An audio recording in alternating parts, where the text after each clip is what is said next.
여러분 반갑습니다. 사고날 땐 백박사의 백주민입니다. 지난 시간에 의료사고와 민사책임이라는 주제로 다소 무거운 얘기지만 의료사고 또 의료가호가 어떻게 발생하는지 그리고 법원에서 어떻게 배상책임이 성립되는지를 좀 살펴봤습니다.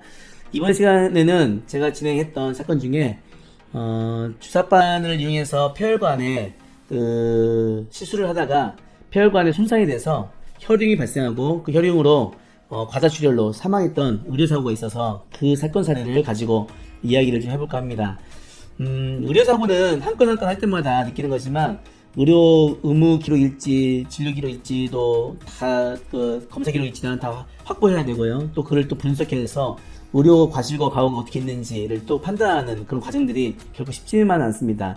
또 그걸 가지고 또 보험회사에 청구를 하더라도 상대가 또 병원 의사의 책임 인정 여부이기 때문에 병원이나 의사들이 자기들 책임을 잘 인정을 안 해서 실무적으로 어려움들이 많이 있습니다.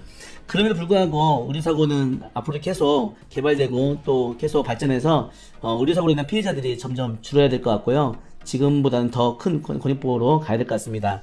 자, 그러면 영상 보면서 말씀드리겠습니다.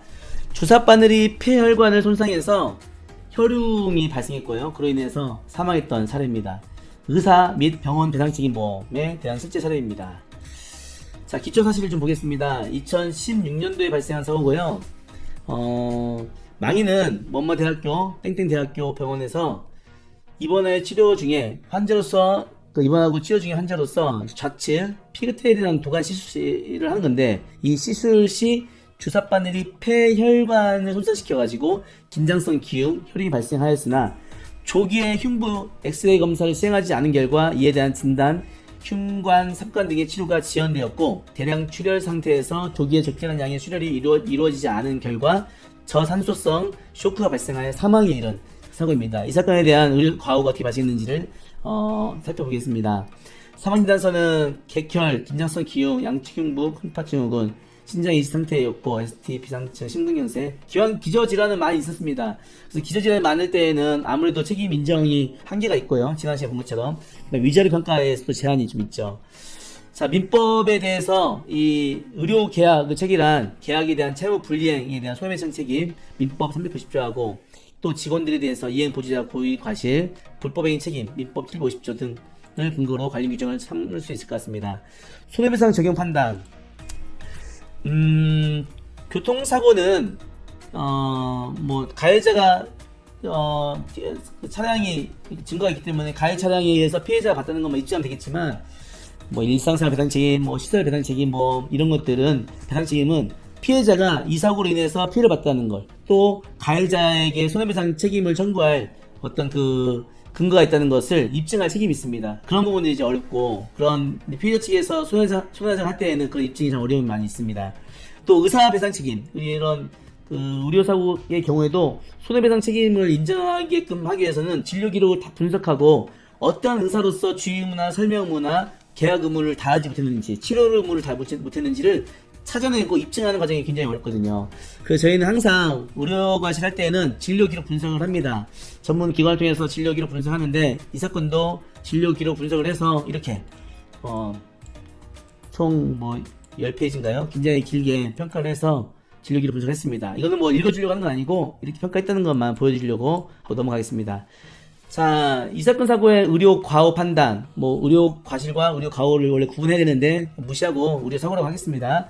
피그테일 도관 삽입술 상해 과실, 진료 기록에 의하면 이 환자는 신장내과 입원 중에 다량의 흉막 삼출이 나타나 이를 배회하기 위해서 피그테일 도관 삽입이 계획되었고 이를 위해 혈관 조영실로 옮겨졌으며 시술 전 환자의 의식 및 활력 징후는 양호하였다. 굉장히 좋았다는 거죠. 근데 수술하고 시술하고 나와서 상태 안 좋았다는 거죠.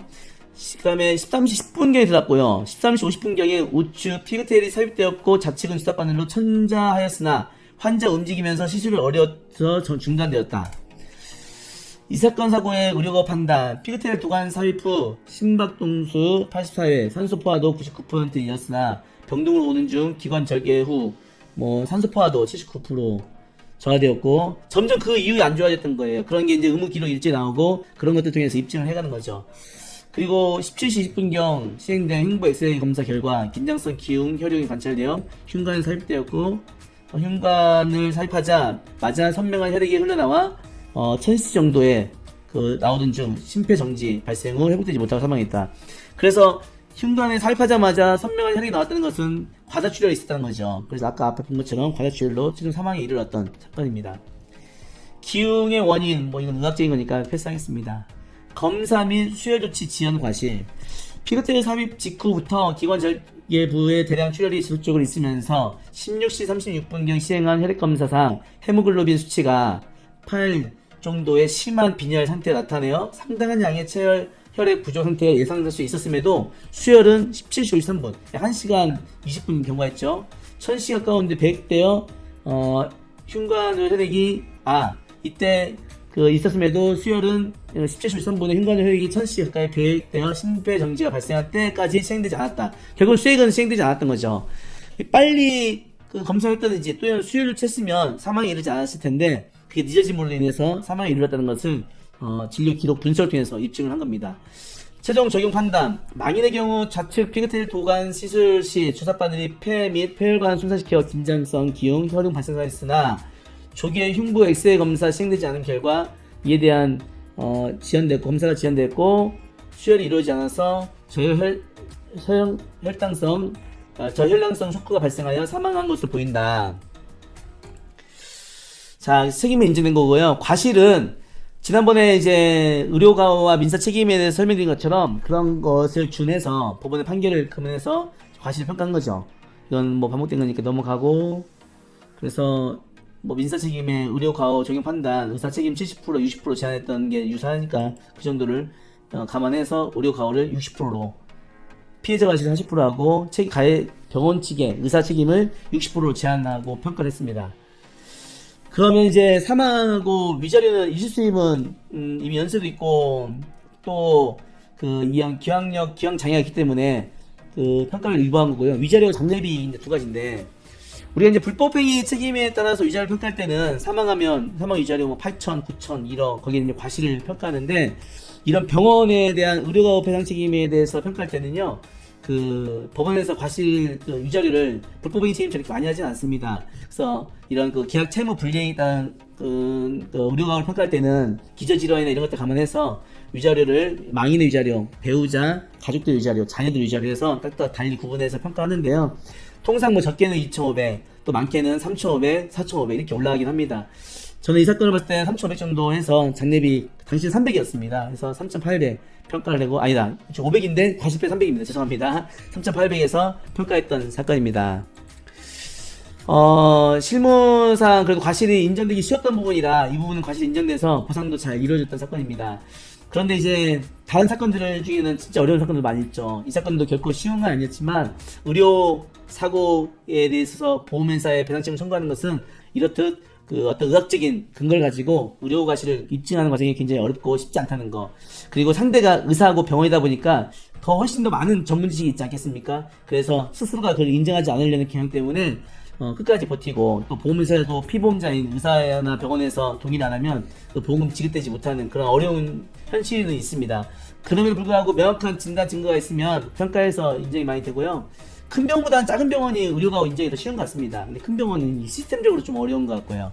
자, 오늘도 이렇게 마치겠습니다. 오늘도 제 영상 시청해주셔서 감사하고요. 다음에 더 유익한 영상으로 찾아뵙겠습니다. 여러분 감사합니다.